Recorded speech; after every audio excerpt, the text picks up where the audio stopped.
Hey everyone, thanks for joining me on my YouTube channel here. I'm joined by Greg Dee, a meteorologist that was in the Wiregrass back in March of 2007. March 1st, 2007, a tragic day in Enterprise.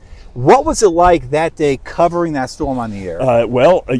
Up until that point, we've never seen a storm like this roll through the Wiregrass, at least, in modern memory. So it was a combination of, is this really happening? Is this for real? And then you quickly realize, wow, this is for real. And then we went from, we were watching the storms all day. I remember thinking, okay, got to start cutting in, breaking in. And then it just went to basically, we're staying on. There was not really a plan for that. We never thought we'd be in that kind of situation. We thought, okay, we'd be doing some updates, kind of watching the radar, that kind of thing, cutting in for tornado warnings. But for this one, we've got to follow it. So it turned into a long duration storm coverage event that I don't think we'd ever done at that station before.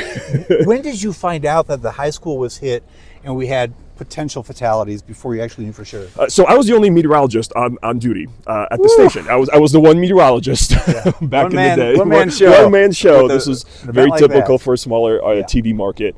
And I actually... I was getting reports from the National Weather Service going back to my computer, but those were very general to actually, I didn't learn personally what was going on at the high school in Enterprise until sometime later in the afternoon before our evening shows. I remember that already had happened. The high school was hit, I want to say it was right after 1 o'clock in the afternoon, somewhere around that time. And it was probably between 3 and 5 that I actually started learning about what was happening as the reports were coming in. We're getting video from a reporter there that I still remember very well. And the video coming in, he'd gotten the tornado and he did not realize it because he'd never covered a tornado before. So he pointed the camera in Enterprise. I remember in between the buildings, and you could see this giant, probably low to the ground, classic tornado funnel, rolling through. I mean, it was incredible. So it's incredible. I kind of wish I were in the Wiregrass that day with the experience I have now covering severe weather. You were young at that point, coming out of college. So compared to what you know now, compared to what you knew then, how challenging was it to cover a storm like that, being a young meteorologist? Oh, not only did I not have anyone to ask, hey, how are we going to do this? Have a more experienced meteorologist who's done this before. Not that necessarily if that meteorologist had worked maybe their entire life in the Wiregrass, they may not have that experience either because that hadn't happened. But I didn't have anyone to really ask, okay, am I doing this right?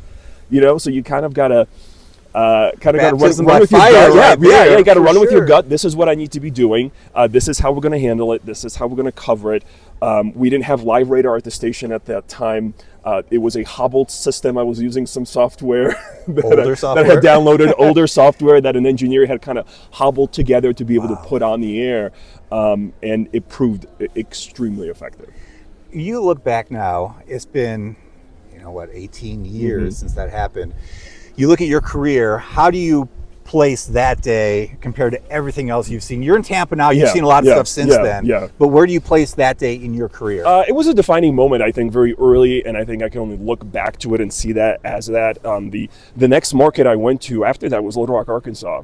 I spent 6.5 years there tracking tornadoes, and that day really kind of started the foundation for a lot of severe weather experience. And it was having that experience, being the only one on staff and being able to be the only one to cover that and being able to really kind of test what worked and what didn't work, I think helped in the long term as well. But even working in Little Rock in a very high severe weather market, that event still ranks. Does it really? At the top of what I've seen in terms of tornadoes. Incredible. And even now hurricanes in Florida, a very different type of event.